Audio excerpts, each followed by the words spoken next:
నా వంతు కృషిగా డెఫినెట్ గా నేను ఎక్కడ వరకు సీడింగ్ చేయాలో అక్కడ వరకు డెఫినెట్ గా సీడింగ్ చేస్తా. నా మాటగా మీకు ఒక హామీ ఇస్తున్నా సార్, ఏం తెలుసా, మీరు ఏదైతే ప్రొడక్టివ్ నంబర్స్ చెప్పారో, మీరు ఏదైతే అనుకుంటున్నారో ఆ టైం లైన్ లోపు మళ్ళా ఈ చర్చ అప్పటికి జరగదు మేడం. వారి నంబర్ వారికి ఉద్యోగాల నోటిఫికేషన్ డెఫినెట్ గా వస్తాయని నేను కూడా చాలా టైం అయింది కాబట్టి ఒక్క నిమిషం రాజు గారు మీరు ఏం చెప్పాలనుకున్నా ఒకసారి చెప్పండి. చివరిగా రాజు అన్న, మీ తరపున ప్రభుత్వానికి మా బాధ ఏంటంటే టీఎస్పీఎస్సీ టీజీపీఎస్సీ సిలబస్ అనేది మళ్ళీ మార్పులని కమిటీ ఒక్క నిమిషం మాట్లాడండి. ఎందుకంటే ప్రభుత్వం మీద మాకు ఇప్పటికీ నమ్మకం ఉన్నది వేస్తుందని. ఎందుకంటే జాబ్ క్యాలెండర్ ఇంప్లిమెంట్ కావట్లేదని చాలా మంది అన్నారు, కానీ జాబ్ క్యాలెండర్ అనేది ఇంప్లిమెంట్ అయింది కూడా. దాని ప్రకారం ఒక 3 నోటిఫికేషన్ వచ్చినాయి. ఒక ఎస్సీ రిజర్వేషన్ వల్ల అది ఆపమంటే ఆగినరు. ఇది మందకృష్ణ గారిని కూడా అడగాల్సి వస్తుంది. దానివల్ల జాబ్ క్యాలెండర్ ప్రకారము 3 నోటిఫికేషన్లు వచ్చినాయి. మళ్ళీ ఎస్సీ వల్ల రిజర్వేషన్ వల్ల ఆగిపోయింది. దాన్ని మేము రివ్యూ చేయమంటున్నాం. దాన్ని మళ్ళీ ఈ అసెంబ్లీలో పెడతారు, ఇప్పుడు రివ్యూ చేయండి. దానితో పాటు ఏంటంటే సిలబస్ కమిటీ ఒకటి వేసిండ్రు. మళ్ళీ సిలబస్ కమిటీ వేసి సిలబస్ కమిటీ చైర్మన్ని మొన్న వెళ్ళి కలిస్తే దాని మీద ఏం చర్చ నడవలేదు అన్నారు.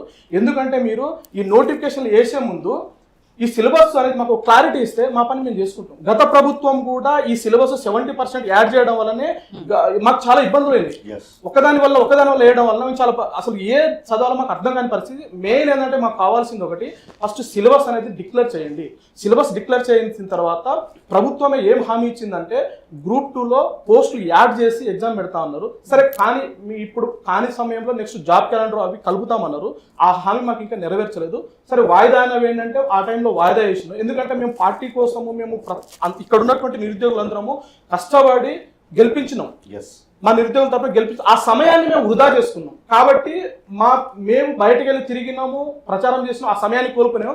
తిరిగినటువంటి అభ్యర్థి ఏందో ఉద్యోగం కొట్టుకుని వెళ్ళిపోయినాడు. ఈ రోజు మేము నష్టపోయినాం.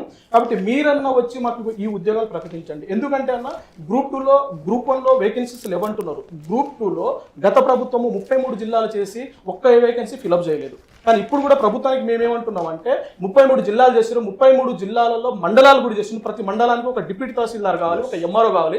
ఈ వేకెన్సీస్ అన్ని భర్తీ చేస్తే ప్రమోషన్ల ద్వారా పోయినా కానీ 60% 70% డైరెక్ట్ రిక్రూట్ వస్తుంది. కాబట్టి మీరు ఇప్పుడు మాకు చేస్తే ఈ ప్రభుత్వాన్ని మేము కూడా సపోర్ట్ చేస్తాం. ఇప్పటికీ ఇదొకటి చేయండి. మాకు వేకెన్సీ అనేది గ్రూప్ 2లో కలుపుతామన్నారు. ఆ జీవో కూడా సర్క్యులర్ కూడా రిలీజ్ చేసిర్రు. దాని ప్రకారమైన గ్రూప్ 2లో ఒక 200 300 కాకుండా ఒక 1000 1200 ఇట్లా చేస్తే మేమందరం వెళ్ళిపోతాం. ఎందుకంటే మేమందరం వెళ్ళిపోతాం. ప్రభుత్వానికి మేము సహకరిస్తాం. ఎందుకంటే ఆ ప్రభుత్వం మీద మాకు నమ్మకం లేదు. ఇప్పటికి కూడా వాళ్ళు మా పేపర్ లీక్ చేసిన వాళ్ళ మీద మాకు నమ్మకం లేదు. ఈ ప్రభుత్వం మీద ఇప్పటికి మేము నమ్ముకొని ఉన్నాం. సరే, మా మిత్రులు ఎవరైనా ఆవేశంతో బాధతో మాట్లాడుంటే వాళ్ళ తరఫున మేము కూడా అడుగుతున్నాం. ఆవేశంలో మాట్లాడుంటారు. ఇప్పటికి కూడా ప్రభుత్వం మీద నమ్మకం ఉన్నది. ఓపికతో వెయిట్ చేస్తున్నాం. ఇప్పటికీ స్టడీ హాల్లో చదువుతున్నాం. ఇప్పుడు వాస్తవంగా నేను రావడం లేకుండా కానీ చాలా సార్లు ఫోన్ చేయడం వల్ల మీరు రండి అంటే నేను నా ప్రిపరేషన్ వదిలేసి వచ్చిన. కానీ ఎప్పుడు కూడా నేను కనిపించడం. ఎందుకంటే నేను గత టైంలో ఉద్యమం చేసి నేను లాస్ అయినా ఈ సమయాన్ని నేను కోల్పోవద్దు. ఇప్పుడైనా ఈ ప్రభుత్వంలో ఉద్యోగం కొట్టాలి అనుకుంటున్నాను. ఎందుకంటే మా ఇంట్లో మా తమ్మునికి ఉద్యోగం, నా ఉద్యోగం, వానికి పెళ్లి అయింది, నా పెళ్లి కాలేదు. కాబట్టి ఆ పెయిన్ అనేది ఎంత ఉందో నాకు తెలుసు. ఒక నిరుద్యోగం ఇట్లా మా నిరుద్యోగులందరి బాధలు ఇలానే ఉన్నాయన్న. కాబట్టి మీరు ఏం చేస్తారో తెలుసు. ఫస్ట్ సిలబస్ మీద ఒక తొందరలో వేస్తే మీరు నోటిఫికేషన్ 2-3 లేట్ అయినా కానీ ఆ సిలబస్ మీకు ఎందుకంటే హెవీగా ఉంది సిలబస్. ఆ సిలబస్ మీద ఒకటి మాకు క్లారిటీ ఇవ్వండి. మీరు ఆ వేకెన్సీస్ కూడా మాకు అనుకూలంగా ఇవ్వండి. ఎందుకంటే వేకెన్సీస్ ఉన్నాయి, ఇవ్వని కాదు. ఎందుకంటే గత ప్రభుత్వం బిస్వాల్ కమిటీలో కూడా వేసింది. ఎందుకంటే 2000 తెలంగాణ రాకముందు ఉమ్మడి ఆంధ్రప్రదేశ్లోనే ఈ వేకెన్సీలు ఫిలప్ చేసి తెలంగాణ వచ్చిన తర్వాత కూడా వేకెన్సీలు ఫిలప్ చేసి. అయితే మీరు అడిగిన అప్పీల్ ఏదైతే ఉందో it's an productive appeal, correct appeal. నేను కూడా ఆ విషయాన్ని నేను యాక్సెప్ట్ చేస్తాను. కాబట్టి నేనేమంటున్నా, ఈరోజు మళ్ళీ మాటిస్తున్నాను అంటే ఐఎమ్ జస్ట్ రీఫ్రెషింగ్. ఏంటి అంటే మీరు ఏదైతే అప్పీల్ చేసినారో ఇది డెఫినెట్గా ప్రభుత్వం దృష్టికి వెళ్తుంది.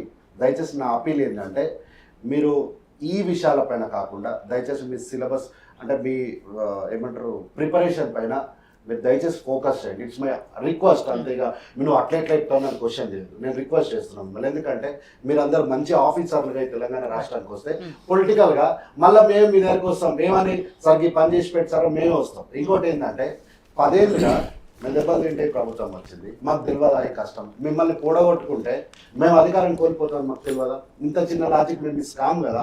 కాబట్టి మీరు ఏవైతే ప్రొడక్టివ్గా సార్ చెప్పిన నంబర్ ఏదైతే ఉందో దాన్ని సార్ వీలైనంత వరకు సార్ చెప్పిన టైం ఫ్రేమ్లో డెఫినెట్గా జరుగుతుంది. మళ్ళీ ఈ చర్చ ఈ వేదిక పైన జరగదు. మీరు దయచేసి ప్రిపరేషన్కి మీరు ఎక్కువ సమయాన్ని కేటాయించాలని మిమ్మల్ని రిక్వెస్ట్ చేస్తుంది. ఎందుకంటే మీరు అందరూ కాబోయే మా ఆఫీసర్, మాకు అందరూ సంతకాలు పెట్టాల్సింది మీరే ఎందుకంటే సిలబస్ మీద చర్చ నడుస్తలేదు. మీరు అంటుంటే వినడానికి బాగానే ఉంది కానీ ఇదే జరుగుతుంది. ఆ సిలబస్ మీద క్లారిటీ జరగాలి. పాసిబుల్ గా చెప్పండి.